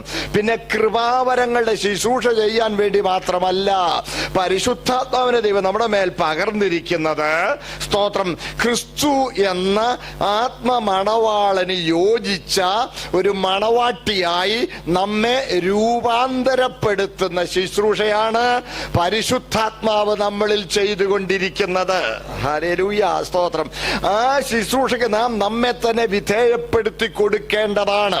പരിശുദ്ധാത്മാവ് ആരെയും ബലാത്കാരം ചെയ്യുകയില്ല. ശ്രദ്ധിക്കണേ, സ്തോത്രം. നമ്മൾ വായിക്കുമ്പോൾ പരിശുദ്ധാത്മ അവിടെ മേൽ വന്നു, സ്തോത്രം. അതേസമയം പിന്നെ വായിക്കുന്നുണ്ട് അശുദ്ധാത്മാവിനെ ബാധിച്ചു, സ്തോത്രം. ശ്രദ്ധിക്കണേ. അപ്പോൾ പരിശുദ്ധാത്മാവ് ആരെയും ബാധിക്കുകയില്ല. പരിശുദ്ധാത്മാവ് അഭിഷേകം ചെയ്യുകയുള്ളൂ. പരിശുദ്ധാത്മാവ് ആരും എന്ത് ചെയ്യുന്നില്ല? ബാധിക്കുന്നില്ല. ബാധിക്കുന്നത് അശുദ്ധാത്മാവാണ്. ബാധിക്കലും അഭിഷേകവും തമ്മിലുള്ള വ്യത്യാസം എന്ത്? ബാധിക്കൽ, അത് ബാധിക്കപ്പെടുന്നവന്റെ അനുവാദമൊന്നും ചോദിക്കുന്നില്ല. അങ്ങ് ചവിട്ടി പിടിച്ച് കയറുക, അങ്ങ് ബലാത്കാരനെ അങ്ങ് കയറി അങ്ങ് കീഴ്പ്പെടുത്തുക. ബാധിക്കപ്പെട്ടാൽ ബാധിക്കപ്പെടുന്നവരുവിന് സ്വാതന്ത്ര്യത്തോടെ ഇച്ഛാശക്തിയില്ല, സ്വതന്ത്രമായ ഇച്ഛാശക്തി ഇല്ല. അവന് ചിലപ്പോൾ അവന്റെ പേര് പോലും പറയുവാൻ കഴിയാത്ത വിധത്തിൽ അവന്റെ ആളത്വം അമർച്ച ചെയ്യപ്പെട്ടു പോകും. അതാണ് ഗദർദേശത്തെ ഭൂതഗ്രസ്തനോട് കർത്താവ് ചോദിച്ചു, നിന്റെ പേരെന്നാന്ന് ചോദിച്ചപ്പോൾ എന്റെ പേര് എന്താ പറഞ്ഞു? ലഗ്യോൻ എന്ന് പറഞ്ഞു. അവന്റെ പേര് ചിലപ്പോൾ വേറെ വല്ലതും ആയിരിക്കും, സ്തോത്രം, ശീമോൻ എന്നോ വേറെ വല്ലതും ആയിരിക്കും. പക്ഷേ അവിടെ പറഞ്ഞ എന്താ? എന്റെ പേര് ലഗ്യോൻ. സ്വന്തം പേര് പോലും പറയുവാൻ കഴിയാത്ത വിധം അവന്റെ ആളത്വം അമർച്ച ചെയ്യപ്പെട്ടു പോയി. ഇതാണ് ബാധിക്കൽ. ബാധിക്കപ്പെടുന്നവന് സ്വതന്ത്രമായി ഇച്ഛാശക്തി ഇല്ലാതെയാകുന്നു. എന്നാൽ അഭിഷിക്തൻ അവന്റെ ആളത്വം സ്വതന്ത്രമാണ്. ഹല്ലേലൂയ. അവന്റെ ആളത്വം സ്വതന്ത്രമാണ്. നമുക്കറിയാമല്ലോ, സ്തോത്രം, ചില മതഗ്രന്ഥങ്ങൾ, ആ മതഗ്രന്ഥങ്ങളുടെ അനുയായികൾ അവകാശപ്പെടുന്നത് അവരുടെ മതഗ്രന്ഥങ്ങളൊക്കെ ദൈവം നേരിട്ട് കൊടുത്തതാണെന്നൊക്കെ അവർ അവകാശപ്പെടും. നേരിട്ട് കൊടുത്തതാ. അവരെ ചിലപ്പോൾ എടാ, മത്തായി എഴുതിയ സുവിശേഷം എങ്ങനെയാണ് ദൈവത്തിന്റെ വചനമാകുന്നത്? അങ്ങനെ ചോദിക്കാറുണ്ട്. മത്തായി പറയുന്നു മത്തായി എഴുതിയാന്ന്, ലൂക്കോസ് പറയുന്നു ലൂക്കോസ് റിസർച്ച് ചെയ്ത് എഴുതിയാന്ന്. ശരിയല്ലേ? ലൂക്കോസ് അങ്ങനെ പറയുന്നുണ്ട്. എല്ലാം പരിശോധന കഴിച്ച് റിസർച്ച് ചെയ്തിട്ട് എഴുതിയാന്ന് പറയുന്നു. അപ്പോൾ ലൂക്കോസ് റിസർച്ച് ചെയ്ത് എഴുതിയത് എങ്ങനെയാണ് ദൈവത്തിന്റെ വചനമാകുന്നതെന്ന് അവർ ചോദിക്കും. മറുപടി, സ്തോത്രം, ശ്രദ്ധിക്കണേ, ലൂക്കോസ് ബാധിതനായല്ല എഴുതുന്നത്, ലൂക്കോസ് അഭിഷിക്തനായിട്ടാണ് എഴുതുന്നത്. അഭിഷിക്തന്റെ ആളത്വം അമർച്ച ചെയ്യപ്പെടുന്നില്ല. എല്ലാവരും കൂടി ഉണ്ടല്ലോ, സ്തോത്രം. അഭിഷിക്തന്റെ ആളത്വം സ്വതന്ത്രമാണ്. അഭിഷിക്തന്റെ ആളത്വം അമർച്ച ചെയ്യപ്പെടുന്നില്ല. കാരണം പരിശുദ്ധാത്മാവ് ആരെയും ബാധിക്കുകയില്ല. പരിശുദ്ധാത്മാവ് അഭിഷേകം ചെയ്യുകയുള്ളൂ. ഹല്ലേലൂയ. അപ്പോൾ അഭിഷിക്തൻ എന്ത് ചെയ്യണം? അഭിഷിക്തനാകണമെങ്കിൽ എന്ത് ചെയ്യണം? സമർപ്പിച്ചു കൊടുക്കണം. ഹല്ലേലൂയ. അതാണ് തിരുവഴുത്തിൽ വായിക്കുക, ഇതാ ഞാൻ വാതിക്കൽ നിന്ന് മുട്ടുന്നു, ആരെങ്കിലും എന്നെ ശബ്ദം കേട്ട് വാതിൽ തുറന്നാൽ ഞാൻ അങ്ങ് അകത്ത് വരും. സ്തോത്രം. വാതിൽ തുറന്നാൽ അകത്ത് വരും. നോക്കണേ, ചവിട്ടിപ്പൊളിച്ച് കയറി വരികയില്ല, ബലാത്കാരം ചെയ്ത് നമ്മളെ കീഴ്പ്പെടുത്തുകയില്ല പരിശുദ്ധാത്മാവ്. അതുകൊണ്ട് ക്രിസ്താനുരൂപരായി ക്രിസ്തുവിന്റെ ദിവ്യ സ്വഭാവത്തോട് ഏകീഭവിക്കുന്ന ഒരു രൂപാന്തരം നമ്മുടെ ജീവിതത്തിൽ ഉണ്ടാകണമെങ്കിൽ നാം സ്വയമേവ ബോധപൂർവം നമ്മെ തന്നെ ദൈവഹിതത്തിന് സമർപ്പിച്ചു കൊടുക്കുകയും പരിശുദ്ധാത്മാവിന്റെ ശുശ്രൂഷയ്ക്ക് നമ്മളെ ഏൽപ്പിച്ചു കൊടുക്കുകയും ചെയ്യുവാൻ ആവശ്യമുണ്ട്. ഹല്ലേലൂയ. എങ്കിൽ മാത്രമേ നമുക്ക് വിശുദ്ധിയിൽ വളരുവാൻ കഴിയുകയുള്ളൂ. ഹല്ലേലൂയ, സ്തോത്രം. നാം ഒരു കാര്യത്തിനായി മാത്രം വേർതിരിക്കപ്പെട്ട് എന്ത് ചെയ്താലും ദൈവനാമത്തിന്റെ മഹത്വത്തിനാകണം. സ്തോത്രം. അപ്പോൾ ശുദ്ധീകരണത്തിൽ നിന്നും ഉന്നതമായതാണ് വിശുദ്ധീകരണം. അതുകൊണ്ടാണ് യേശുക്രിസ്തു താൻ തന്നെ പറഞ്ഞത്, യോഹന്നാൻ 17:19. വേഗം ഒന്ന് വായിച്ചേരെ. അതൊക്കെ ചില ആളുകൾക്ക് ഇച്ചിരി പ്രശ്നങ്ങൾ പോലെ തോന്നാറുണ്ട്. വായിച്ചോ, യോഹന്നാൻ 17:19. വേഗം വായിക്കണം. കണ്ടോ, അവരും സാക്ഷാൽ വിശുദ്ധീകരിക്കപ്പെട്ടവർ ആകേണ്ടതിന് ഞാൻ അവർക്ക് വേണ്ടി എന്നെ തന്നെ വിശുദ്ധീകരിക്കും. ഒരിക്കൽ ഞാൻ നേരിട്ട് കേട്ട ഒരു ദുഃഖകരമായ ഒരു പ്രസ്താവന, യേശുക്രിസ്തുവിൽ വിശുദ്ധി പോരായിരുന്നു, അവനിലെ ദൈവത്വം അവനിലെ മനുഷ്യത്വത്തെ നോക്കിയപ്പോൾ പോരാ എന്ന് തോന്നിയെന്നും. എന്റെ പൊന്നു സഹോദരങ്ങളെ, അങ്ങനല്ല. അവൻ വിശുദ്ധിയിൽ തികഞ്ഞവനാണ്. സ്തോത്രം. ശ്രദ്ധിക്കണേ, നമ്മൾ വായിച്ചു കേട്ട എന്നിട്ട് അവര് പറഞ്ഞ വിശദീകരണം ഇതാ, എടാ പൂർണ്ണമായും വിശുദ്ധനാണ്, വിശുദ്ധിയിൽ തികഞ്ഞവനാണെങ്കിൽ പിന്നെ വിശുദ്ധീകരിക്കാൻ ഒക്കുമെന്ന്. എല്ലാവരും എന്റെ കൂടെ ഉണ്ടോ? സ്തോത്രം. ഇവിടെ പറഞ്ഞു ഞാൻ അവർക്ക് വേണ്ടി എന്നെ തന്നെ. അർത്ഥം എന്താ? അവന്റെ അഴുക്ക് കളയുക എന്നല്ല, അത് ശുദ്ധീകരണമാ. അഴുക്ക് കളയുക എന്നുള്ളത് ശുദ്ധീകരിക്കലാണ്. എന്നാൽ വിശുദ്ധീകരിക്കൽ എന്ന് പറഞ്ഞാൽ ഒരു കാര്യത്തിനായി മാത്രം മാറ്റിവെക്കുക എന്നാ. അവർ തങ്ങളെ തന്നെ എനിക്കായി പൂർണ്ണമായും വേർതിരിച്ച് സമർപ്പിക്കേണ്ടതിന് ഞാൻ അവർക്ക് വേണ്ടി എന്നെ തന്നെ പൂർണ്ണമായും വേർതിരിച്ചേൽപ്പിക്കുന്നു. ഹല്ലേലൂയ. സ്തോത്രം. ഇവിടെ കർത്തൃമേശയുടെ സമയത്ത് പ്രിയ സാർ ഇവിടെ പറഞ്ഞു, സ്തോത്രം, പഴയ നിയമകാലത്തെ യാഗമൃഗത്തെ വലിച്ചോണ്ട് വന്ന്, മനസ്സില്ലാത്ത യാഗമൃഗത്തെ കയറുകെട്ടി വലിച്ചോണ്ട് വന്ന് യാഗപീഠത്തിന്റെ കൊമ്പുകളോളം ബലമായി പിടിച്ച് കെട്ടുകയായിരുന്നു. അതിനെ പാപം ചുമത്തിക്കഴിഞ്ഞും വലിച്ചോണ്ട് പോവുകയാ, മനസ്സില്ലാത്ത അലച്ചോണ്ടത് പോവുകയാ. എന്നാൽ നമ്മുടെ വാഴ്ത്തപ്പെട്ട കർത്താവ് തന്നെത്താൻ യാഗമായി നമുക്ക് വേണ്ടി ഏൽപ്പിച്ചു തന്നു. ഹല്ലേലൂയ. പഴയ നിയമകാലത്ത് തുടർച്ചയോ ഇങ്ങനെ യാഗം കഴിച്ചുകൊണ്ടിരിക്കുക. അതാ സഹോദരങ്ങളെ, സ്തോത്രം. ഈ നിങ്ങൾ ശ്രദ്ധിച്ചിട്ടുണ്ടോ? തിരുവെഴുത്ത് പരിശോധിച്ചാൽ സമാഗമന കൂടാരത്തിലോ യെരുശലേമിലെ ദൈവാലയത്തിലോ ഇരിപ്പിടങ്ങളൊന്നുമില്ല. No seat at all. സമാഗമന കൂടാരത്തിൽ ഇരിപ്പിടമില്ല. പിന്നെ യെരുശലേമിലെ ദൈവാലയത്തിലും ഇരിപ്പിടങ്ങളില്ല. എന്താ ഇരിപ്പിടങ്ങളില്ലാത്തത്? അവര് ശുശ്രൂഷ ചെയ്തുകൊണ്ടേ ഇരിക്കുക. ഒന്ന് തീർന്നിട്ട് വേണ്ടേ ഒന്ന് ഇരിക്കാൻ? എല്ലാരും എന്റെ കൂടെ ഉണ്ടോ? തീരാതെ ശുശ്രൂഷിച്ചോണ്ടിരിക്കുക. ഇരിക്കാൻ, സ്തോത്രം, അവിടെ സാവകാശമില്ല. ശുശ്രൂഷ തീർന്നില്ല. വഴിപാട് യാഗം അർപ്പിച്ചുകൊണ്ടേയിരിക്കുക. അതുകൊണ്ടാണ് എബ്രായലേഖനത്തിൽ വായിക്കുമ്പോൾ, സ്തോത്രം, അവൻ ഒരിക്കൽ തന്റെ യാഗത്താൽ പാപ പരിഹാരം വരുത്തിയ ശേഷം മഹിമയുടെ വലത്തുഭാഗത്ത് ഇരുന്നു. അതൊക്കെ വലിയ ഗൗരവമുള്ള കാര്യങ്ങളാണ് കേട്ടോ. സ്തോത്രം. നമ്മൾ വായിക്കുമ്പോൾ എബ്രായലേഖനത്തിൽ 1-ാമത്തെ അധ്യായത്തിൽ കർത്താവിനെ കുറിച്ച് പറയുമ്പോൾ, സ്തോത്രം, അവൻ നോക്കി അതിന്റെ 3-ാമത്തെ വാക്യം എടുത്തെങ്കിലും വായിച്ചോളൂ, വേഗം വായിക്കാം.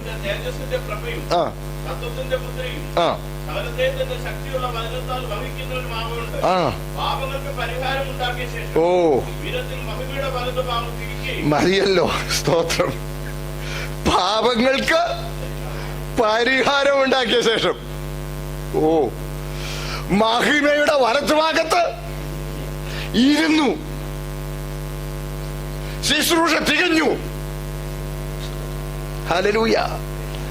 എത്ര ശ്രേഷ്ഠമായ കാര്യമാണ് കർത്താവ് നമുക്ക് വേണ്ടി ചെയ്തിരിക്കുന്നത്. ഹല്ലേലൂയ. എന്നിട്ട് ഇരുന്ന് ഇപ്പൊ എന്ത് ചെയ്തോണ്ടിരിക്കാന്നറിയോ? നമുക്ക് വേണ്ടി പക്ഷവാതം കഴിച്ചുകൊണ്ടിരിക്കുന്നു. സ്തോത്രം. സ്തോത്രം. ആ ശുശ്രൂഷ തികച്ച് അവിടെ ഇരുന്നു. നീതീകരണം പൂർത്തീകരിച്ചു. സ്തോത്രം. ആരൊക്കെ അവന്റെ തികഞ്ഞ നീതി, സ്തോത്രം, സ്വായത്തമാക്കുന്നുവോ, യേശുവിന്റെ മരണം എന്റെ മരണമെന്ന് അംഗീകരിച്ച് ആ യാഗമരണത്തോട് ഏകീഭവിച്ച് അവനോട് മരിച്ചടക്കപ്പെട്ട് അവനോട് ഉയർത്തെഴുന്നേറ്റ് ഒരു പുതിയ ജീവിതത്തിനായി ഏൽപ്പിക്കപ്പെടുന്നുവോ, അവൻ നീതീകരിക്കപ്പെടുന്നു. പാപത്തിന് ശിക്ഷയിൽ മോചനം പ്രാപിച്ചിരിക്കുന്നു. പിന്നെയും അവനിൽ കുടികൊള്ളുന്ന പാപപ്രകൃതം അവനെ കീഴ്പ്പെടുത്താതെ വണ്ണം, സ്തോത്രം, അവന് വേണ്ടി രക്ഷയുടെ 2-ാം ഘട്ട വിശുദ്ധീകരണത്തിൽ പക്ഷവാതം ചെയ്തുകൊണ്ടിരിക്കുന്നു. ഹല്ലേലൂയ. ഹല്ലേലൂയ. പ്രിയമുള്ളവരെ, സ്തോത്രപ്പോൾ കർത്താവ് വിശുദ്ധീകരിക്കുന്നു പറഞ്ഞാൽ അവൻ തന്നെ നമുക്ക് വേണ്ടി യാഗമായി ഏൽപ്പിച്ചു തന്നു. ഈ കർത്തൃമേശമൊക്കെ സംബന്ധിക്കുമ്പോൾ നമ്മൾ ഒരു കാര്യം ഓർക്കണം. അവന്റെ തകർക്കപ്പെട്ട ശരീരത്തിനും ചൊരിയപ്പെട്ട രക്തത്തിനും നിഴലാണ് ഈ അപ്പവും വീഞ്ഞും. സ്തോത്രം. കർത്താവിനെ പറഞ്ഞു, നിങ്ങൾ എന്റെ മാംസം തിന്നണം, നിങ്ങൾ എന്റെ രക്തം കുടിക്കണം. അവൻ തന്നെ നമുക്ക് വേണ്ടി ഏൽപ്പിച്ചതെന്ന് പറഞ്ഞാൽ അവന്റെ തിരു ശരീരവും അവന്റെ തിരു രക്തവും നമുക്ക് വേണ്ടി വേണ്ടി ഏൽപ്പിച്ചു തന്നു. ഹല്ലേലൂയ. പൂർണ്ണമായും ഏൽപ്പിച്ചു തന്നെങ്കിൽ നാമും നമ്മുടെ ദേഹവും നമ്മുടെ ദേഹിയും നമ്മുടെ ആത്മാവും പൂർണ്ണമായി ദൈവനാമ മഹത്വത്തിനായി പൂർണ്ണമായി ഏൽപ്പിച്ചു കൊടുക്കുവാൻ ചുമതലയുള്ളവരാണ്. ഹല്ലേലൂയ.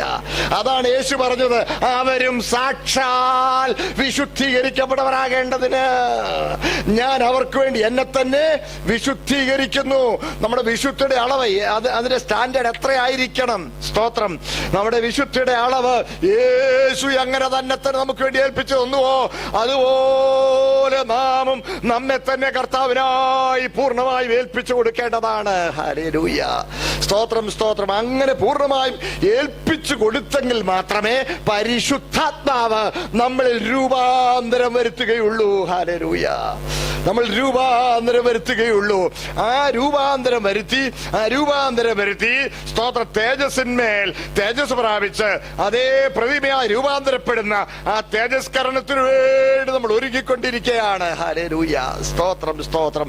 ആ ആന്തരിക ആളത്വത്തിൽ ആ ക്രിസ്ത്യാനി രൂപതയുടെ രൂപാന്തരം നമ്മളിൽ വന്നുകൊണ്ടേയിരിക്കണം. ഹല്ലേലൂയ. അതാണ് പൗലോസ് പറഞ്ഞത്, ഞാൻ ദിവസേന മരിക്കുന്നു എന്ന്. ദിവസേന മരിക്കുന്നു എന്ന് പറഞ്ഞാൽ സ്വയത്തിനു മരിക്കുക, തന്റെ താല്പര്യങ്ങൾക്ക് മരിക്കുക. എന്റെ ഇഷ്ടമല്ല അങ്ങയുടെ ഇഷ്ടം, അവിടുത്തെ ഇഷ്ടമെന്ന് നിവർത്തിക്കപ്പെടട്ടെ എന്ന് പറഞ്ഞ് പൂർണ്ണമായും സമർപ്പിച്ചു കൊടുക്കുകയാണ്. ഹല്ലേലൂയ. അതാണ് വിശുദ്ധീകരണത്തിൽ മുന്നേറുന്ന അനുഭവം. സ്തോത്രം. ഞാൻ പറയുന്നത് വ്യക്തമാകുന്നത് ഞാൻ വിശ്വസിക്കട്ടെ. അങ്ങനെ രൂപാന്തരം വന്നുകൊണ്ട് ഞാൻ ഓർക്കുന്നുണ്ട്, ഒരു സംഭവം ഞാൻ ഓർക്കുന്നുണ്ട്. ഒരിക്കലൊരു സ്ഥലത്ത് ചില ദിവസങ്ങൾ ബൈബിൾ ക്ലാസ്സിൽ എടുക്കുകയായിരുന്നു. ബൈബിൾ ക്ലാസ്സിലൊക്കെ എടുത്ത് അപ്പം എല്ലാ ദിവസവും യോഗത്തിന് ഒരു അപ്പച്ചനും അമ്മച്ചിയും, ഞാൻ ഓർക്കുന്നുണ്ട്, നല്ല വെള്ള ചട്ടയും മുണ്ടും ഒക്കെ കൊടുത്ത് കവടിയൊക്കെ ഇട്ട് ആ അമ്മച്ചിയും അപ്പച്ചനും വരും. രണ്ടുപേരും അതുപോലെ നരച്ച് നല്ല ഭക്തരായ ആളുകൾ നേരത്തെ വരും. ഇച്ചിരി നേരം വർത്താനമൊക്കെ പറയും. പിന്നെ യോഗം തുടങ്ങി. യോഗം തീരുന്ന ഉടനെ തന്നെ അവർ പോകും. അടുത്താണ് അവരുടെ വീട്. അവർ പോകും. ഒരു ദിവസം യോഗം കഴിഞ്ഞപ്പോൾ ഈ അപ്പച്ചനും അമ്മച്ചും പോകുന്നില്ല. ഞാൻ വിചാരിച്ചു എന്ത് പറ്റി അപ്പച്ചനും. അപ്പോൾ ആളുകളൊക്കെ വന്നതിനോട് സംസാരിച്ചുകൊണ്ടിരുന്നതുകൊണ്ട് ഞാനിങ്ങനെ അവരുമായിട്ടൊക്കെ സംസാരിച്ചുകൊണ്ടിരുന്നു. അപ്പച്ചനും അമ്മച്ചി അവിടെ മാറി ഇങ്ങനെ നിൽക്കുക. അമ്മച്ചി പുറകെ നിൽക്കുന്നു, അപ്പച്ചൻ അവിടെ മാറി ഇങ്ങനെ നിൽക്കുന്നു. എൻ്റെ അടുത്ത് നിന്ന് ആളുകളൊക്കെ ഒന്ന് ഒഴിഞ്ഞപ്പോൾ പെട്ടെന്ന് അപ്പച്ചൻ അടുത്തോട്ട് വന്നു. ഞാൻ വിചാരിച്ചു എന്ത് പറ്റി, അപ്പച്ചൻ പോയില്ല, എന്ത് പറ്റി? അവിടെ ഉപദേശി എനിക്കൊരു കാര്യം പറയാനുണ്ടെന്ന് പറഞ്ഞു. അപ്പം തൊണ്ടയൊന്ന് ഇച്ചിരി വിങ്ങലോടുകൂടാ പറയുന്നത്. ഉപദേശി എനിക്കൊരു കാര്യം പറയാനുണ്ട്. എന്നെ അപ്പച്ച പറഞ്ഞാണ്. ഉടനെ മറിയാമ്മേ നീ ഇങ്ങോട്ട് വന്നിരിക്കുന്നു. ഭാര്യ ഇങ്ങോട്ട് വിളിച്ചു. ഭാര്യ ആ അമ്മച്ചു വന്ന് പതുക്കെ വളരെ ഭക്തിയോടെ വന്ന് അപ്പച്ചൻ്റെ അടുത്ത് നിന്നപ്പോൾ, എൻ്റെ ഉപദേശി എനിക്ക് മീൻകറി വലിയ പ്രിയമാണ്. മീൻകറി ഇല്ലാതെ എനിക്ക് ഭക്ഷണം വേണ്ട. അത് എൻ്റെ അമ്മ വെക്കുന്ന ഒരു പ്രത്യേക ടേസ്റ്റ് ഉണ്ടായിരുന്നു. ആ ടേസ്റ്റിൽ എനിക്ക് മീൻകറി കിട്ടണം. അതിൽ ശകലം പാകപ്പഴ വന്നാൽ എനിക്ക് സഹിക്കത്തില്ല. എനിക്കന്ന് ഭക്ഷണം വേണം. ഇവളത് നന്നായി ചെയ്യുന്ന. എന്നാൽ എന്തുകൊണ്ടോ എന്തെങ്കിലും മറ്റു അശ്രദ്ധയോ അത്യാവശ്യങ്ങളോ വല്ലതും വന്ന് ശ്രദ്ധയിച്ചെടുത്ത് മാറിയാൽ മതി. ആ കോമ്പിനേഷനിൽ ശകലം ഓരോ വ്യത്യാസം വന്നാൽ എനിക്ക് നല്ല പിടി കിട്ടും. അങ്ങനെ കറി ശരിയാകാതിരുന്ന സമയത്ത്, എടി മറിയാമ്മേ ഞാൻ നിന്റെ തലയെ കൂടെ എടുത്ത് ഒഴിച്ചിട്ടുണ്ടടി, എന്നോട് ക്ഷമിക്ക. ആ അപ്പച്ചൻ പറയാ നേരം, എന്റെ ഉപദേശി ഞാൻ മീൻകറി എടുത്ത് ഇവിടെ തലയെ കൂടെ ഒഴിച്ചിട്ടുണ്ട്, എന്നോട് ക്ഷമിക്ക. അമ്മച്ചിയുടെ മുമ്പിൽ അമ്മച്ചി ഭയങ്കര കരച്ചില്ല, അപ്പച്ചൻ അതിനേക്കാ കരച്ചില്ല. ഞാനും എൻ്റെ അപ്പച്ച സ്തോത്രം ദൈവസ്ഥനെല്ലാം കേട്ടു പറഞ്ഞാൽ കർത്താവെല്ലാം. അപ്പച്ചൻ പറയുക, ഞാൻ എൻ്റെ ഇന്ദ്രിയജയമെന്ന ആ അനുഭവം എനിക്ക് ഉണ്ടായില്ല.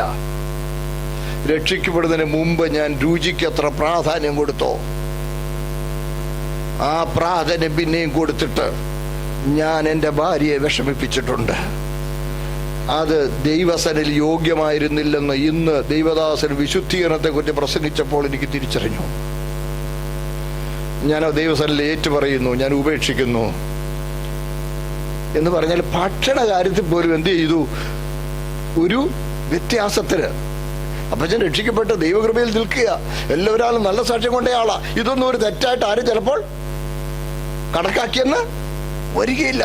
പക്ഷെ അദ്ദേഹത്തിന് അത് പാപബോധമുണ്ടായപ്പോൾ അത് ഏറ്റുപറഞ്ഞ് ഉപേക്ഷിക്കാൻ അദ്ദേഹത്തിന് പ്രേരണയുണ്ടായി. ഞാൻ പറഞ്ഞു വരുന്നത്, നാം വിശുദ്ധീകരണം, നമ്മൾ ആരും തികഞ്ഞവരല്ല. നമ്മൾ ആരും തികഞ്ഞവരല്ല. നാം രൂപാന്തരപ്പെട്ടുകൊണ്ടേയിരിക്കണം. ഓരോ ദിവസവും സ്തോത്രം ക്രിസ്താനുരൂപരായിക്കൊണ്ടിരിക്കണം.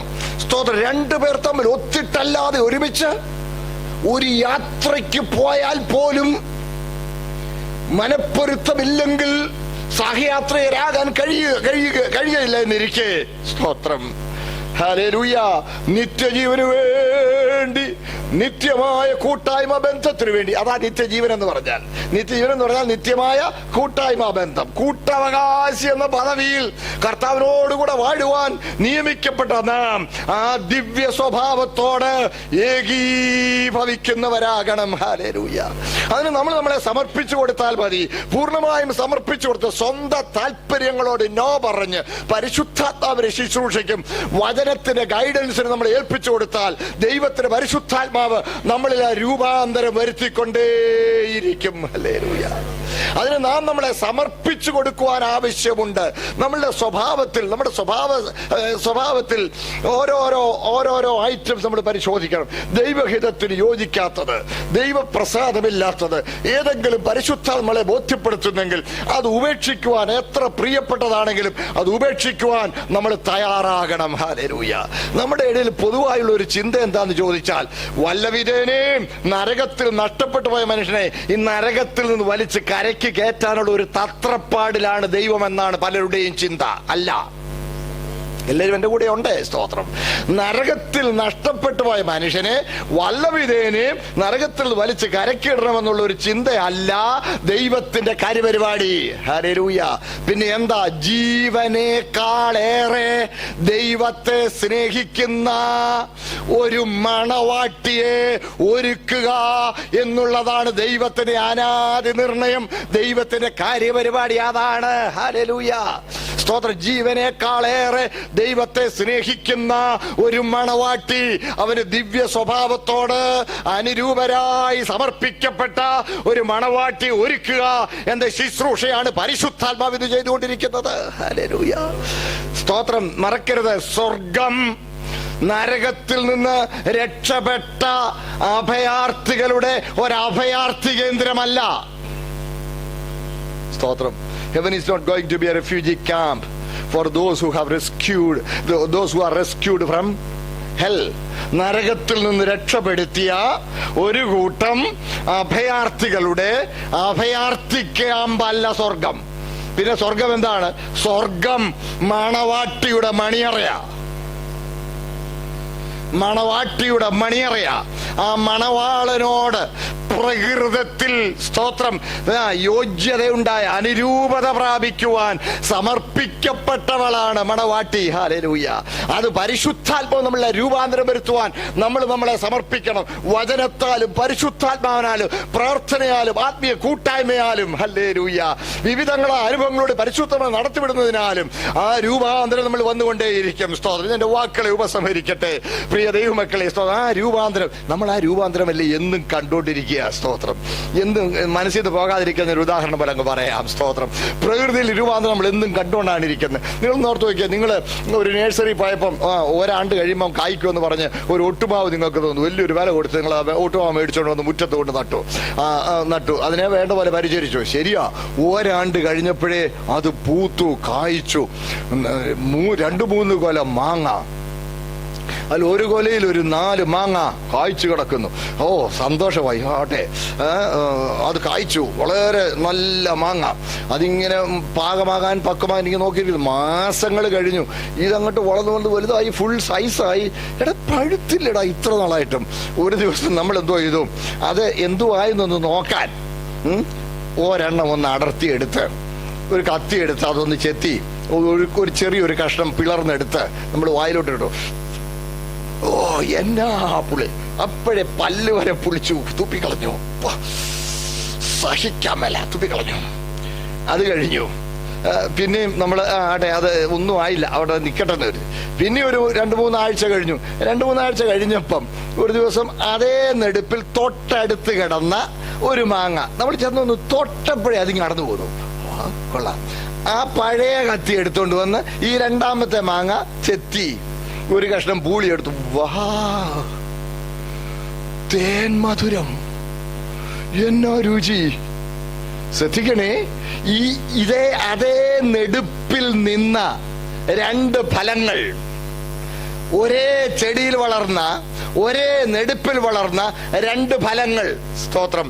ആദ്യത്തത് ഭയങ്കര പുളിയായി തോന്നിയെങ്കിൽ പിന്നെ രണ്ടാമത്തത് തേൻ മധുരമായി നമുക്ക് അനുഭവപ്പെട്ടു.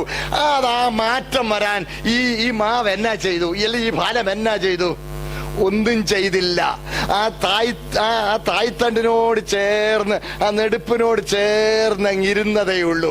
ആ സൂര്യപ്രകാശത്തിലും, ശ്രദ്ധിക്കണേ, ആ വേരിൽ നിന്ന് ലഭിക്കുന്ന പോഷകത്തിലും മാത്രമല്ല ആ കാറ്റത്തും അതിങ്ങനെ എക്സ്പോസ്ഡ് ആയിട്ട് അങ്ങ് നിന്നുകൊടുത്തപ്പോൾ പ്രകൃതിയിൽ ഇത്രയും ഒരു രൂപാന്തരം വരുത്തുവാൻ ദൈവത്തിന് കഴിയുമെങ്കിൽ സ്വഭാവത്താൽ കാട്ടുമരമായിരുന്ന നമ്മെ, കാട്ടൊരുവിന് ശിഖരങ്ങളാൽ നമ്മളെ വെട്ടിയെടുത്ത് നല്ല ഒലിവിന്റെ ഫലപ്രദമായ ജീവരസം തുളുമ്പുന്ന വേരിന് പങ്കാളികളാക്കി നമ്മെ ഈ നല്ല ഒലിവ് മരത്തോട് ചേർത്ത് ഒട്ടിച്ചെങ്കിൽ നമ്മളിലും ഇതുപോലെ ഒരു രൂപാന്തരം വരുത്തുവാൻ ദൈവത്തിന്, പരിശുദ്ധാത്മാവിനും ദൈവവചനത്തിനും ആത്മീയ കൂട്ടായ്മയ്ക്കും കഴിയുന്നതാണ്. ഹല്ലേലൂയ. ആ രൂപാന്തരം നമ്മൾ ഏൽപ്പിച്ചു കൊടുത്തെങ്കിൽ മാത്രമേ, ഹല്ലേലൂയ, നാം കൂട്ടവകാശികൾ എന്ന പദവിയിൽ കർത്താവിന് വേണ്ടി ഒരുക്കപ്പെടുകയുള്ളൂ. ഹല്ലേലൂയ. പ്രിയമുള്ളവർ, നമ്മുടെ കർത്താവ് വരാറായി. സ്തോത്രം. ന്യായവിധിയിൽ ദൈവം നമ്മെ ഒഴിവാക്കി. സ്തോത്രം. എന്തുകൊണ്ട്? എന്റെ ശിക്ഷാവധി എന്റെ യേശു ഏറ്റതിനാൽ ഞാൻ ഇന്ന് സ്വതന്ത്രനായിരിക്കുന്നു. ഹല്ലേലൂയ. എന്നാൽ സ്വതന്ത്രനായി തീർന്ന, നീതീകരിക്കപ്പെട്ട ഞാൻ വിശുദ്ധീകരണത്തിൽ മുന്നേറുവാൻ ആവശ്യമുണ്ട്. അതിനായി നമ്മെ തന്നെ ദൈവസനിൽ പൂർണ്ണമായിട്ട് ഒന്ന് സമർപ്പിച്ചു കൊടുക്കുകയും, കർത്താവേ, സ്തോത്രം, എന്നില്ല രൂപാന്തരം തിരുമേനി വരുത്തണമേ. നാൾ കഴിയും തോറും ആ ദിവ്യ സ്വഭാവത്തോട് ഞാൻ ഏകീഭവിക്കുന്ന അനുഭവിക്ക് നൽകണമേ എന്ന് നമുക്ക് ഹൃദയപൂർവ്വം സമ്പൂർണ്ണ സമർപ്പണത്തോടെ പ്രാർത്ഥിക്കാം.